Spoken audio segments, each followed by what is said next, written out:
तो हम लोग माइटोकॉन्ड्रिया का स्ट्रक्चर देख रहे थे। माइटोकॉन्ड्रिया में इस तरीके से ये क्या है, इनर मेम्ब्रेन है। क्लियर है ना आपको? Yes sir. ये इनर मेम्ब्रेन है। अब यहाँ पे कुछ चीज़ें लगी होती हैं। अब ये देखो यहाँ पर इस तरीके से कुछ प्रोटीन्स लगे होते हैं, ठीक है। अच्छा, ये कौन सी मेम्ब्रेन है? और ये इनर। अच्छा, दोनों के बीच क्या हो जाएगा? इंटर मेम्ब्रेनस स्पेस हो जाएगा, ठीक है। अब हम लोग जो अंदर स्ट्रक्चर देख रहे हैं ना इसकी, अभी जो देखेंगे स्ट्रक्चर, वो केवल इनर मेम्ब्रेन की देखेंगे। अब इनर मेम्ब्रेन में ये स्ट्रक्चर जो आप देख रहे हैं, ये स्ट्रक्चर आप केवल इनर मेम्ब्रेन की देख रहे हैं। यहां देखिए ये क्या लिखा है? Inner mitochondrial membrane. ये क्या लिखा है? मैट्रिक्स। यानी ये मैट्रिक्स के साइड है। और ये क्या लिखा है? इंटर मेम्ब्रेन स्पेस, दोनों मेम्ब्रेन के बीच का। यानी हमने ये जो स्ट्रक्चर लिया है वो माइटोकॉन्ड्रिया की, ये तो आउटर मेम्ब्रेन है और ये इनर मेम्ब्रेन है। तो हमने यहाँ से ये स्ट्रक्चर लिया है, तो यहाँ इंटर मेम्ब्रेन स्पेस आ गया, यहाँ मैट्रिक्स आ गया, और ये खुद क्या है? इनर मेम्ब्रेन है, ठीक है। अब जितने भी NADH2 बने या FADH2 बने, वह सारे के सारे कहाँ इकट्ठे हो रहे थे? मैट्रिक्स में इकट्ठे हो रहे थे।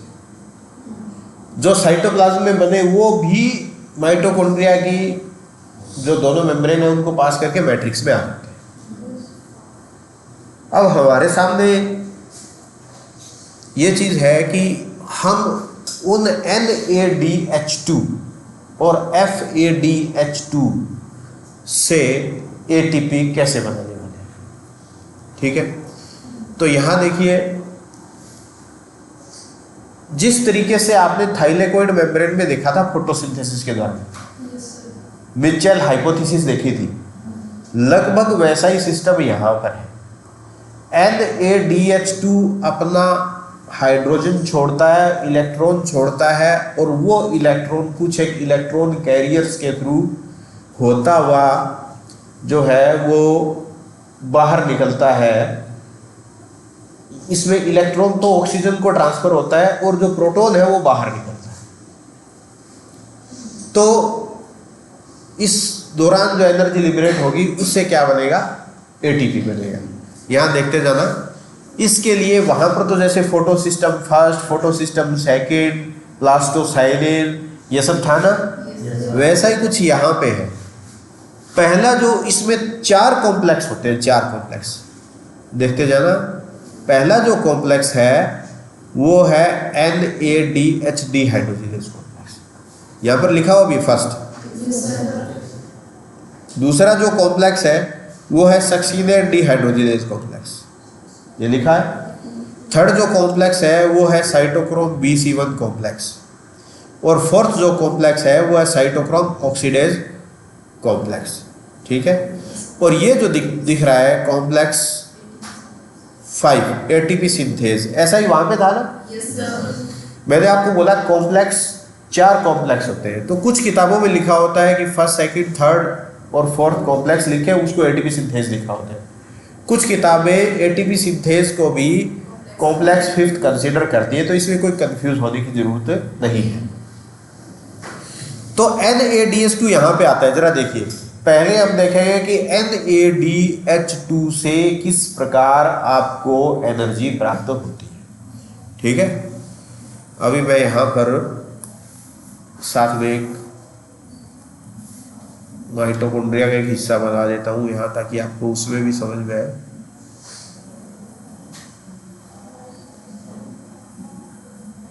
और देखिए ये तो आउटर मेम्ब्रेन है और ये इनर मेम्ब्रेन है। इनर मेम्ब्रेन के ऊपर ये ATP सिंथेज यहाँ लगा हुआ है, यहाँ मैट्रिक्स है, यहाँ इंटरमेम्ब्रेन स्पेस है और यहाँ साइटोप्लाज्म है।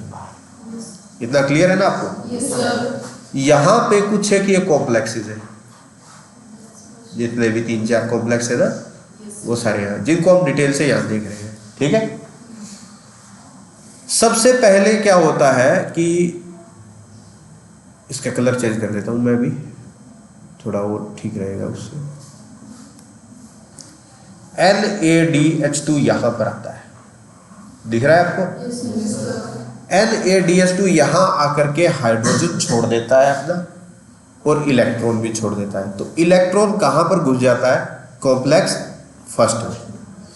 और कॉम्प्लेक्स फर्स्ट क्या कर देता है, यहाँ से कुछ प्रोटॉन्स को मैट्रिक्स से लेकर के मैट्रिक्स से उठाता है और कहाँ छोड़ देता है? इंटरमेम्ब्रेन स्पेस में। यानी इस कॉम्प्लेक्स ने इधर क्या छोड़ दिया? प्रोटॉन। ठीक है, फिर ये आता है यूबी क्विनोन के पास। ये क्या है? UQ बनाया ना, ये यूबी क्विनोन है।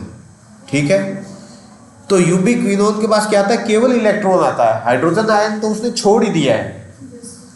और यूबी क्विनोन के साथ हाइड्रोजन मिलके, कुछ में देखा है कि कुछ में हाइड्रोजन मिलके UQH2 बना हुआ है, लेकिन इस पे आपको अगर ना ध्यान दोगे तो भी कोई खास बात नहीं है। आप यूबी क्विनोन के बाद इलेक्ट्रॉन को सीधा आप दिखा दो, किसको दिखा दोगे? Complex third. कॉम्प्लेक्स थर्ड, ये ध्यान रखना, फर्स्ट फिर कॉम्प्लेक्स सीधा थर्ड। ठीक है, जब यहां से इलेक्ट्रॉन पास होता है साइटोक्रोम C को होते हुए, तो ये भी क्या करता है कि यहां से प्रोटॉन को उठाएगा और अंदर की तरफ ट्रांसफर कर देगा। यानी इसने भी अंदर ट्रांसफर प्रोटॉन कर दिए। अब इसके बाद इसमें कॉम्प्लेक्स सेकंड का कोई रोल नहीं है। ये जो साइटोक्रोम C है वो किस साइड होते हैं? यहाँ बाहर होते हैं, तो वो मोबाइल होते हैं। यानी यहाँ से लेकर के सीधा ही किसको ट्रांसफर कर देंगे? साइटोक्रोम ऑक्सीडेज को। जब साइटोक्रोम ऑक्सीडेज में इलेक्ट्रॉन आएगा तो ये भी क्या करेगा? प्रोटॉन को इधर ट्रांसफर करेगा। यानी इसने यहाँ पर ट्रांसफर कर दिया, प्रोटॉन ट्रांसफर हुए ना। Yes sir. और इलेक्ट्रॉन कहाँ से कहाँ ट्रांसफर हुए? अगर इलेक्ट्रॉन का देखोगे तो इलेक्ट्रॉन देखिए NaDH2 से यहाँ आया, NaDH2 से यहाँ आने के बाद यूबी क्विनोन से होते हुए कॉम्प्लेक्स थर्ड को गया, कॉम्प्लेक्स थर्ड से साइटोक्रोम C को होते हुए ये कॉम्प्लेक्स फोर्थ में आ गया, और फोर्थ से कहाँ चला गया? ये ऑक्सीजन के पास चला गया।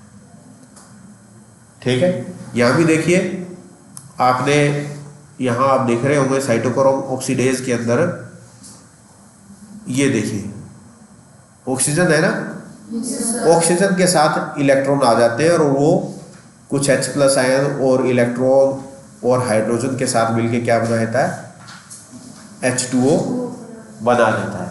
तो श्वसन में जो ऑक्सीजन यूज होती है वो एक्चुअल में माइटोकॉन्ड्रिया की इनर मेम्ब्रेन के ऊपर साइटोक्रोम ऑक्सीडेज कॉम्प्लेक्स या कॉम्प्लेक्स फोर्थ होता है, वहां पे यूज होती है। अब यहां पे तुम्हें एक और इंपॉर्टेंट चीज बताना चाहूंगा। साइनाइड नाम सुना है क्या? साइनाइड एक ऐसा जहर है जिसको अगर जीभ पे रख लिया जाए तो रखते ही मृत्यु हो जाती है।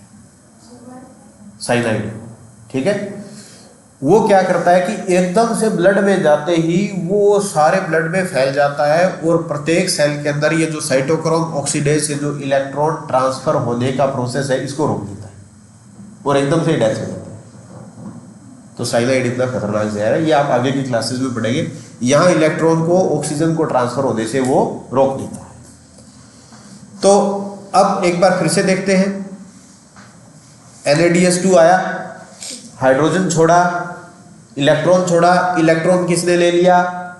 कॉम्प्लेक्स फर्स्ट ने ले लिया, और प्रोटॉन को भी वो मैट्रिक्स से उठा करके कहाँ छोड़ देगा? इंटरमेम्ब्रेन स्पेस के लिए। अब यहाँ से इसने इलेक्ट्रॉन यूबी क्विनोन को दे दिया और यूबी क्विनोन ने किसको दे दिया? साइटोक्रोम कॉम्प्लेक्स BC1 कह दीजिए या कॉम्प्लेक्स थर्ड कह दीजिए, उसे दे दिया। और जब ये इलेक्ट्रॉन को साइटोक्रोम C को ट्रांसफर करेगा, यहाँ पर साइटोक्रोम C को जब ट्रांसफर करेगा तो उसी दौरान ये प्रोटॉन को इधर ट्रांसफर करता है। यानी जब भी इलेक्ट्रॉन उसके थ्रू गमन करेगा तो वो क्या करेगा? मैट्रिक्स से प्रोटॉन को उठा करके इंटरमेम्ब्रेन स्पेस में छोड़ेगा। ठीक है, इतना क्लियर है आपको? अब क्या होता है? वो साइटोक्रोम C जो है वो इलेक्ट्रॉन लेकर के फिर साइटोक्रोम ऑक्सीडेज को देता है, यानी कॉम्प्लेक्स फोर्थ को देता है। और जब कॉम्प्लेक्स फोर्थ से इलेक्ट्रॉन किसको ट्रांसफर होता है, ऑक्सीजन को, तो उसी दौरान क्या होता है कि यहाँ से भी प्रोटॉन इधर ट्रांसफर होते हैं। ठीक है, तो कुल मिला के प्रोटॉन 3 जगह ट्रांसफर हुए। इतना क्लियर है ना? तो 3 जगह से प्रोटॉन ट्रांसफर हो गए। अब ऐसा होने से क्या होगा, जो ये इंटरमेम्ब्रेन स्पेस है यहाँ तो प्रोटॉन ही प्रोटॉन भर जाएंगे और यहाँ प्रोटॉन की कमी हो जाएगी। तो एक तरीके से देखा जाए तो इस तरफ तो positive positive positive charge develop हो जाएगा और इस तरफ negative negative negative charge develop हो गया। जब इसको बैलेंस करने के लिए ये प्रोटॉन साइटोक्रोम ऑक्सीडेज की सहायता से मैट्रिक्स की तरफ वापस आते हैं, तो वापस आते ही बस वही प्रोसेस, जब प्रोटॉन निकलेंगे तो यहाँ पर क्या बन जाएगा, एटीपी बन जाएगा। चाहे बुक में कुछ ही दिया हो या किसी डायग्राम में कुछ ही दिया हो, आप ये मान के चलना कि जब 2 प्रोटॉन पास होते हैं, 2 प्रोटॉन पास होते हैं तो 1 एटीपी बनता है। ठीक है, तो यहाँ 4 की बजाय आप 2 भी कर सकते हैं, यहाँ और यहाँ। ठीक है, तो 2 प्रोटॉन पास होते हैं तो 1 एटीपी बनता है। तो यहाँ से 2 प्रोटॉन आए, ये 2 आए और ये 2 आए, तो कितने, 6 प्रोटॉन हो गए ना। तो 6 प्रोटॉन से कितने एटीपी बन जाएंगे यहाँ से, जब ये पास हो 3 हो गए, 3 एटीपी बन गए। ठीक है, ये बात समझ में है? अब समझ में आएगा NADPH2 से या NADH2 से 3 एटीपी कैसे बनते हैं, आ गया ना समझ में? अब दूसरा हम प्रोसेस देखते हैं कि FADH2 से कल हमने कितने देखे थे, इससे कितने एटीपी बनते हैं, 2 एटीपी बनते हैं। वो कैसे बनते हैं? FADH2 जो है वो अपना जो प्रोटॉन छोड़ता है वो यहां नहीं छोड़ता। अब मैं इसका कलर चेंज कर लेता हूं।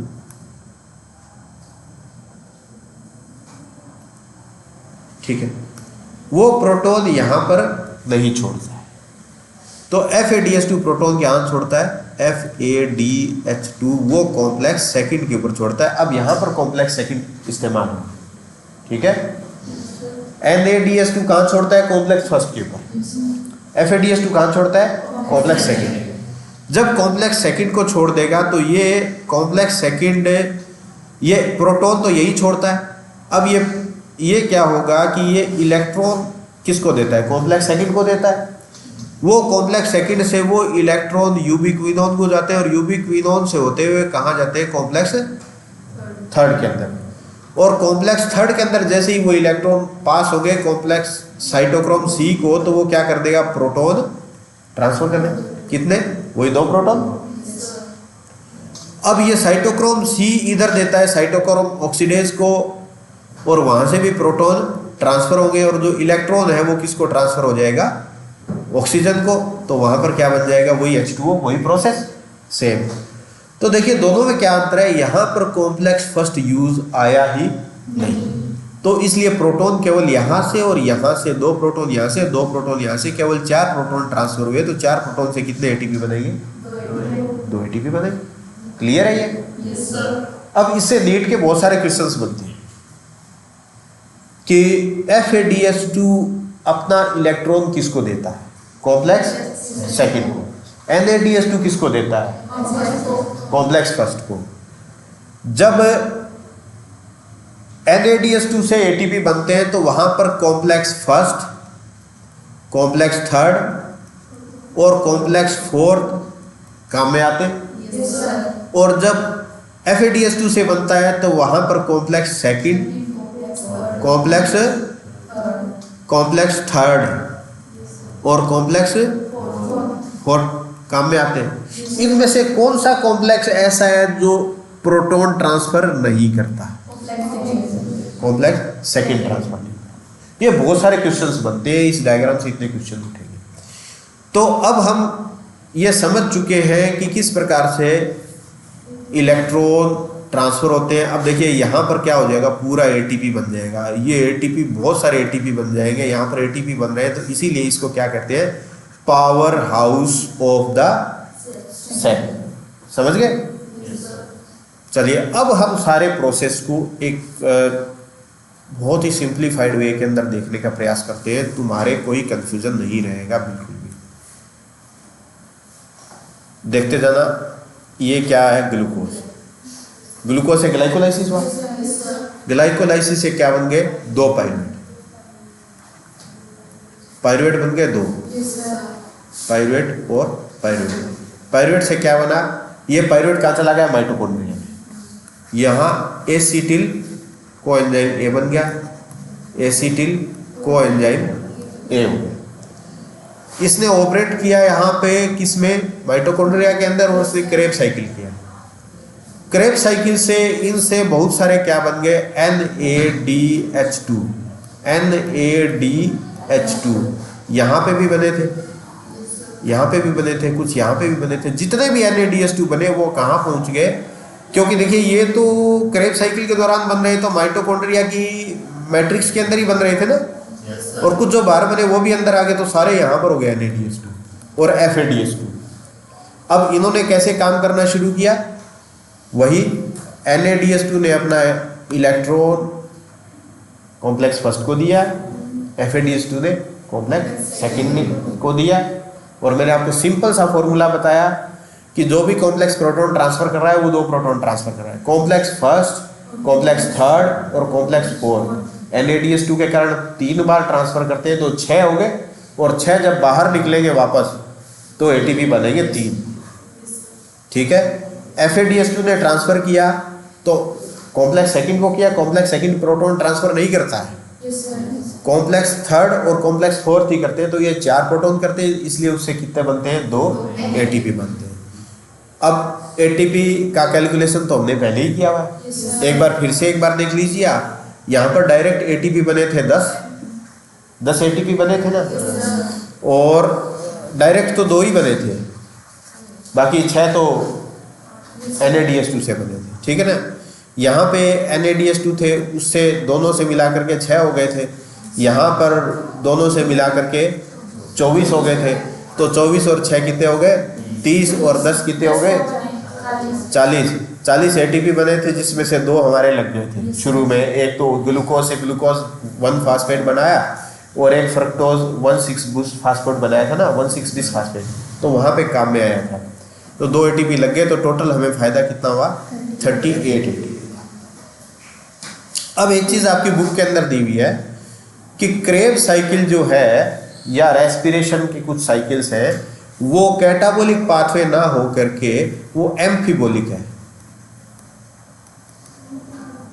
एम्फीबोलिक पाथवे है। कारण क्या है? फैट आ गया, प्रोटीन आ गया, कार्बोहाइड्रेट आ गया, कोई ऑर्गेनिक एसिड आ गया, ये इनके जितने भी बनते हैं, या तो इनसे क्या बनता है? DHAP बनता है, या प्रोटीन से कोई ऐसा बन जाएगा जैसे अल्फा कीटो ग्लूट्रेट बन गया, कार्बोहाइड्रेट से ग्लाइकोलिसिस हो ही रहा है, तो इनसे इस तरीके के बन के वो जो क्रेब साइकिल में जैसे अल्फा कीटो ग्लूट्रेट बन रहा है, तो क्रेब साइकिल में जहाँ अल्फा कीटो ग्लूट्रेट काम में आ रहा है तो वहाँ पे ये एंटर हो जाएगा। ठीक है, ये DHAP ग्लाइकोलाइसिस में एंटर हो जाएगा। तो एक तरीके से क्रेब साइकिल या रेस्पिरेशन है, ये बहुत सारे जो फूड पार्टिकल्स हैं इनके लिए एम्फीबोलिक पाथवे का काम करता है। दूसरा, इसके अंदर जैसे कोई अमीनो एसिड बनाना है तो आप देखेंगे ऑक्सैलो एसिटिक एसिड किस में बनता है? वो क्रेब साइकिल में बनता है, तो इससे जो है वो मैलिक एसिड बन सकता है। और ये इनसे भी क्या है कि एस्पार्टिक एसिड जैसे अमीनो एसिड बन सकते हैं, और वो अमीनो एसिड क्या बना सकते हैं? प्रोटीन बना सकते हैं। तो ये एक तरीके से बहुत सारे पाथवेज को जोड़ने वाला है। ठीक है, हमने इसको एक ही काम के लिए पढ़ा है कि एनर्जी कैसे जनरेट होती है। समझ गए उसको? Yes, sir. अब एक आता है तुम्हारी बुक के अंदर दिया हुआ है RQ। RQ का मतलब है रेस्पिरेटरी कोशेंट। रेस्पिरेटरी कोशेंट का मतलब ये मानो कि CO2 जो रेस्पिरेशन के अंदर छोड़ी गई है और O2 की मात्रा जितनी की उसमें उपयोग में लाई गई है। ठीक है, तो ये सब जो रेशियो कैलकुलेट करते हैं तो वो रेशियो जो है वो RQ कहलाता है। कार्बोहाइड्रेट का माना जाता है कि वो 1 है, जितनी CO2 छोड़ता है उतनी O2 इस्तेमाल करता है वॉल्यूम के अंदर। अच्छा, दूसरा जो है एक और सब्सटेंस आपके बुक में दिया हुआ है ऑर्गेनिक एसिड। या देखना जरा क्या दिया हुआ है, देखो जरा RQ के अंदर। एक में तो 1 दिया हुआ है, दूसरा देखिए आप 0.7 है ना। ये RQ का लेवल 1 से कम है, 0.7 हो गया। लेकिन आप RQ में केवल इतना याद रखिए कि एक तो RQ किसे कहते हैं, लिबरेट हुई हुई CO2 का वॉल्यूम और काम में ली गई O2 के वॉल्यूम के रेशियो को कहते हैं। ठीक है, पहला बताया गया कार्बोहाइड्रेट का 1 है, दूसरा शायद ऑर्गेनिक एसिड का बताया उसका 0.7। ठीक है, तो इतना हो गया। अब ये आपका चैप्टर ये वाला समाप्त हो गया। किसी को कोई कंफ्यूजन है तो पूछ लीजिए।